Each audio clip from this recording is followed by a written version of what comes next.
In this video, we're going to cover the biggest do's and don'ts when it comes to Facebook in 2022.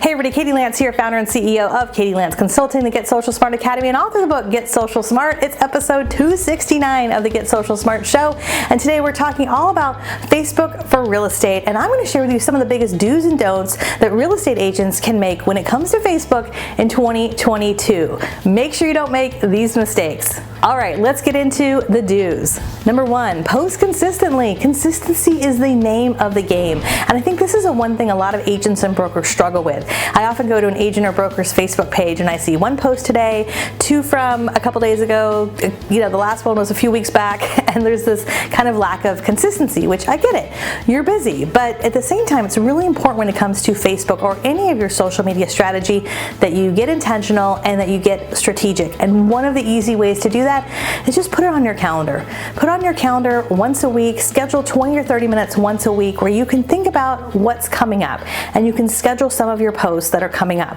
I love using either Facebook Creator Studio or Facebook Business Suite. Those are two easy and free tools that you can use to schedule some of your content. Not everything, but you might look ahead and go, gosh, Monday I'm going to do a Monday market update. Tuesday is going to be a tip Tuesday. Maybe Thursday will be a throwback Thursday. You want to get yourself into that routine and that consistency builds trust. So make sure you're posting consistently, more important than ever before in 2022. Tip number two, engage with other people. This is super important. So if you're posting content to Facebook and you feel like it's just crickets, you're getting a couple likes, you're not getting a whole lot of engagement, and you're not turning likes into leads, one of the most important things you can do that doesn't cost you a whole lot of money, just a little bit of time, is engaging with other people. So I always recommend take 10 or 15 minutes a day. Again, put it on your calendar. If it's not on the calendar, it may not happen. So put it on your calendar once a day, whether it's early morning, lunchtime, evening, whatever it might be, and take a few minutes to scroll through your feed, like, comment, and interact with at least 5 people a day. I've been doing Focus 5 for years, where I just open up my phone, scroll through, and I think to myself, okay, I'm going to find 5 posts that really resonate with me. And don't be a drive-by liker, but just take a few minutes to leave a meaningful comment. And a meaningful comment, by the way, is a comment that's more than 4 words. 4 words. So instead of saying congrats or great pick, you might say, congrats, Julie, I'm so happy for you and your family. Or happy birthday, Susie, what do you have planned for today? Right? Do you see how that feels a little bit different? And engagement is a huge part of your Facebook strategy. So posting consistently and engaging, 2 huge things. Tip number 3, utilize Facebook Live. Okay, so when it comes to content, Facebook Live, hands down, is still the best type of content. I'm asked all the time, what's the best type of content?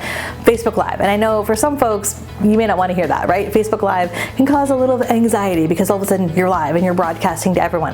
The first time or two you do a Facebook Live, it is a little nerve-wracking, but I can guarantee the more you do it, the easier it gets. Now you can go live on Facebook right from your phone, and if you go live on Facebook from your phone, there's a couple quick things you need to know. So you can go live on your personal profile. You just go to your personal profile, hit the go live button. It's going to ask you for what are you going to talk about. Then you're going to hit a button that says go live, and you'll see a countdown. It goes 3, 2, 1. And then you're live. From your business page, you can go to your business profile, your business page, again on your phone, again hit the live button, and the same thing will happen. One quick tip I'll give you, if you're going live on your phone, make sure you put your do not disturb on, make sure you turn your notifications off, but especially do not disturb, because if you get a phone call during a Facebook Live, you're gonna get kicked off Facebook Live. I speak from experience. But Facebook Live is awesome because it doesn't have to be perfect. It's live, it's in the moment, so you can do this for virtual open houses. If you want to hop on really quick and talk about something that's happening locally in the market, I find with Facebook Live it's really great for timely content. Now if you really want to get fancy, you can do a Facebook Live like with Zoom, where you're interviewing someone and you've got 2 people on your broadcast. That's fine, but at some point in 2022, I highly recommend, maybe it's once a month. If you get brave enough, maybe it's a couple times a month, get on Facebook Live. It'll dramatically impact the reach on your Facebook page, not just with that one Facebook Live, but all of your content, which is really, really exciting. So utilize Facebook Live for sure. Don't. Okay, let's talk about some of the don'ts with Facebook for real estate agents in 2022. Number 1, don't post and run. Okay, we see this still happen a lot in 2022. You have a new listing, you have an open house, you have something under contract, you got a great testimonial, and you post it, and then you're out, right? Because you're busy.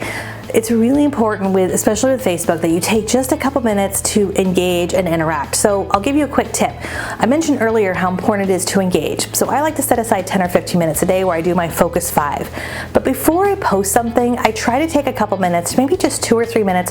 I'll open up Facebook and I will respond to my notifications. So if I've been tagged in something, or I have a new follower, or just a few notifications that happen, I'll try to respond to those notifications, maybe like and comment on a few new posts, post my content, whatever it is I'm going to post, and then go about my day. So this is also important too when you're scheduling your content, because when you're scheduling your content, sometimes it's easy to forget that that content is going out there. So you may not always be able to like and interact in the moment if you're scheduling some of your content, and I think that's okay. We're all human, we're all busy, but just take a few minutes each and every day to make sure you're engaging with other people.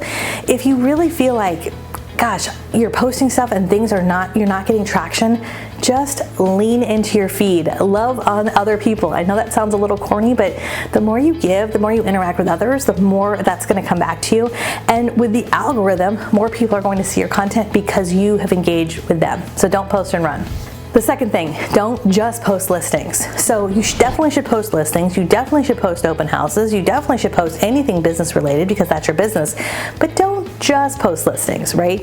Especially with Facebook. One of the other types of content that I highly encourage you to post is educational or informative content. So this could be edutainment, right? You can now post reels to your Facebook business page. So if you're already creating some short form, fun, playful, educational content, maybe you're already creating that for Instagram or other platforms, you can post that on your Facebook business page as well as your personal profile if you'd like. But educational, informative content, I think, is a really good balance between promotional content, right? So I want you to think about the questions you get asked all the time. What are those questions where you get asked something and you think, if I get asked this one more time, that's a great thing to post to Facebook. So things like, who pays for what? What are the biggest red flags when you are getting your home inspected? What are some of the biggest mistakes for first-time home buyers? What are some tips for relocating? What's the difference between this town near you and this town over here, right? So those common questions, those common things that come up, those can be a video, they could be a reel, they could be a little graphic, it could just be a little bit of a text that you write on Facebook. But it's relevant and it's not just something that's promotional, it's showing your value. And as a bonus, it's something you could probably reshare in the future, which is awesome. Okay, don't number 3 is don't automate your content. So a lot of times people mistake me saying scheduling for automating. Don't automate. Like, don't hit a button and just automate everything. It feels really impersonal, and it's pretty easy to see people who are just automating versus actually showing up and engaging. So we see a lot of services that are out there where someone can post for you or automate everything, and where I don't think there's anything wrong with having some help. Maybe you have an assistant, maybe you have a great video editor like we do. Maybe you have some folks on your team who help in terms of getting some of the content scheduled. But at the end of the day, social media is social, right? So you've got to show up. Don't automate your content. Don't hand it off to somebody else. Make sure you show up, be strategic, have a system, schedule some of your content with Facebook. Make sure you're showing up, you're engaging, and you're having a nice balance between promotional content with your business and also educational and informative content. All right, there you go. Those are some of my biggest do's and don'ts for real estate agents for Facebook in 2022. What do you think? What are some of the biggest mistakes you're seeing that are on Facebook? Let me know in the comments below. And if you're listening to this thinking, I got to get a handle on my social media strategy in general, not just Facebook, we would love for you to check out our free resource library. If you go to katielance.com/freebies, katielance.com/freebies to check that out. And if you're watching over on YouTube, hit that subscribe button and the bell button. We have new videos that come out each and every week. Until next time, we'll see you soon, and I'll see you on Facebook.